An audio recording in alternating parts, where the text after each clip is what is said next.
आमतौर पर 25 से 30 की उम्र का हर युवा क्या सोचता है? यही कि उसकी एक अच्छी सी नौकरी हो और जीवन की कुछ सुख सुविधाएं हो जिनका वो भरपूर आनंद ले सके।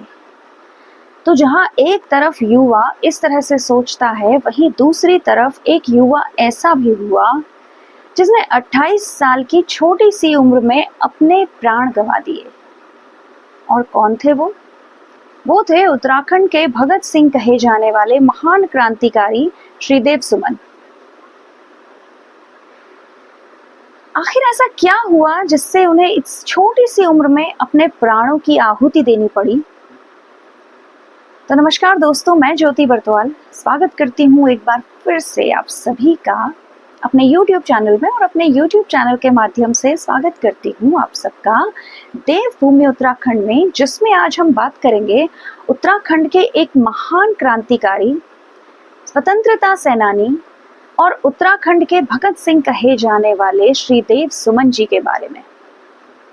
आज 25 जुलाई को ही हम क्यों उन्हें याद कर रहे हैं, ये भी हम आगे जानेंगे, तो वीडियो को पूरा एंड तक जरूर देखिए। तो आइए बात करते हैं श्रीदेव सुमन जी। तो बात तब की है जब देश आजाद नहीं था, हर कोई गुलामी की जंजीरों में जकड़ा हुआ था। कहीं अंग्रेज तो कहीं राजाओं का बोलबाला था।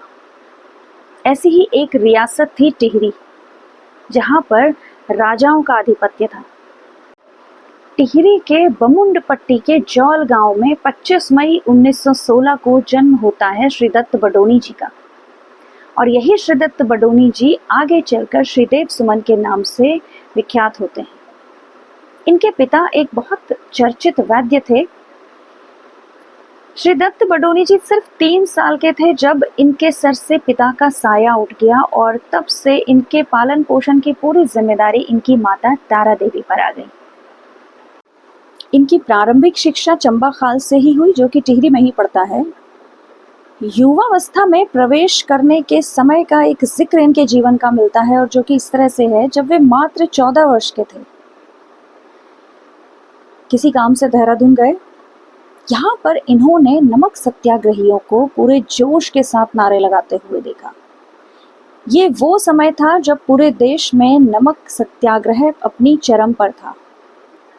ये भी कूद पड़ते हैं नमक सत्याग्रहियों के साथ नारे लगाने के लिए, और जिसके परिणाम स्वरूप इनको भी 15 दिन की जेल हो जाती है।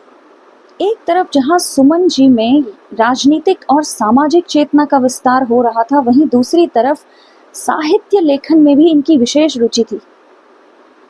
इनका एक काव्य संग्रह सुमन सौरभ के नाम से भी इन्होंने प्रकाशित किया। आइए अब जानते हैं 25 जुलाई की उस ऐतिहासिक घटना के बारे में, जिसने पूरे क्षेत्र, पूरे टिहरी रियासत को झुकने पर मजबूर कर दिया।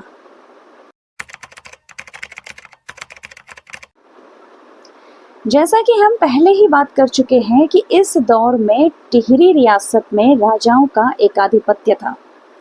जनता को सुनने वाला कोई नहीं था। टिहरी आज़ादी की हवा में सांस लेना चाहती थी, और इसी से निजात पाने के लिए स्थापना की जाती है टिहरी राज्य प्रजामंडल की।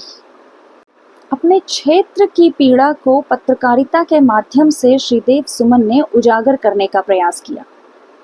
अब श्रीदेव सुमन हर जगह भाषण के माध्यम से भी जनता को जागरूक करते थे, और इस तरह से वे टिहरी रियासत के राजाओं की नजरों में आने लगे। रियासत के शासकों ने उन्हें निष्कासित कर दिया। इसके बावजूद क्षेत्र में प्रवेश करने के प्रयास के परिणाम स्वरूप श्रीदेव सुमन को बंदी बना लिया गया, और अंततः उन्हें डाल दिया जाता है टिहरी कारागार में। जेल में उन्हें कई प्रकार की अमानवीय यातनाएं सहनी पड़ी। सामंती शासकों ने उनके खिलाफ राजद्रोह का मुकदमा दायर किया। अमानवीय यातनाएं इतनी क्रूर थी कि जिसकी वजह से श्रीदेव सुमन को भूख हड़ताल करनी पड़ी। 3 मई 1944 यही वो दिन था जब श्रीदेव सुमन ने अपनी ऐतिहासिक भूख हड़ताल को शुरू किया। लोगों में पहले ही उनकी गिरफ्तारी को लेकर बहुत आक्रोश था। जिस प्रकार से भगत सिंह को बहुत सारी यातनाओं का सामना करना पड़ता है जेल में, वैसे ही श्रीदेव सुमन को भी जेल में कई अमानवीय व्यवहार, क्रूर यातनाएं दी जाती हैं। एक बहुत ही प्रचलित वक्तव्य उन्होंने अपने जेल प्रवास के दौरान दिया, जब उन्हें झुकाने की कोशिश की गई सामंती शासकों के द्वारा, और वो ये था कि तुम मुझे तोड़ सकते हो लेकिन मोड़ नहीं सकते। ये वक्तव्य दिखाता है कि श्रीदेव सुमन झुकने वालों में से नहीं थे, उनके आदर्श अडिग थे।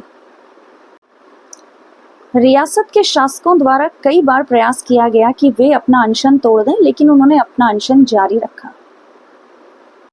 20 जुलाई 1944 का दिन आते आते श्रीदेव सुमन का जो शरीर था वो बेहद कमजोर हो चुका था। अब वे अधिकतर बेहोशी की हालत में रहते और अंततः 25 जुलाई 1944 को पूरे 84 दिन की भूख हड़ताल के बाद ये महान पुण्यात्मा अपने प्राण गंवा देते हैं। इन्होंने अपने प्राणों की आहुति दे दी। रियासत के शासकों ने जीते जी तो श्रीदेव सुमन जी को यातनाएं दी, किंतु मरने के बाद उनके शव को भी नहीं छोड़ा। कहते हैं रात के अंधेरे में कंबल में उनके शव को लपेटकर भिलंगना नदी में फेंक दिया गया।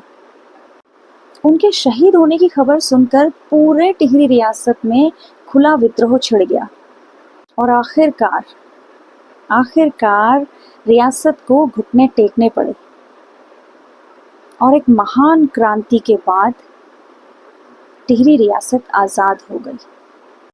तो ये थी महान स्वतंत्रता सेनानी, महान क्रांतिकारी, उत्तराखंड के भगत सिंह कहे जाने वाले श्रीदेव सुमन जी की कहानी। मैं उम्मीद करती हूँ कि अब आपको समझ में आ गया होगा कि क्यों मैंने आज 25 जुलाई 2025 को श्रीदेव सुमन जी की ये वीडियो अपलोड की है, जिससे आप सभी को पता चले कि हमारे उत्तराखंड के उन महान क्रांतिकारियों के बारे में जो अब तक हम सभी से अनजान थे। तो दोस्तों, मेरी आज की वीडियो समर्पित है श्रीदेव सुमन जी को। हम सभी इस वीडियो के माध्यम से उनको अश्रुपूर्ण श्रद्धांजलि देते हैं और यहीं पर मैं अपनी वीडियो को ख़त्म करती हूँ। एक नए टॉपिक, एक नए कंटेंट के साथ हम लोग बहुत जल्द मिलेंगे। तब तक आप सभी अपना ख्याल रखिए, स्वस्थ रहिए, मस्त रहिए, खुश रहिए, एक दूसरे का सहयोग कीजिए। Good bye.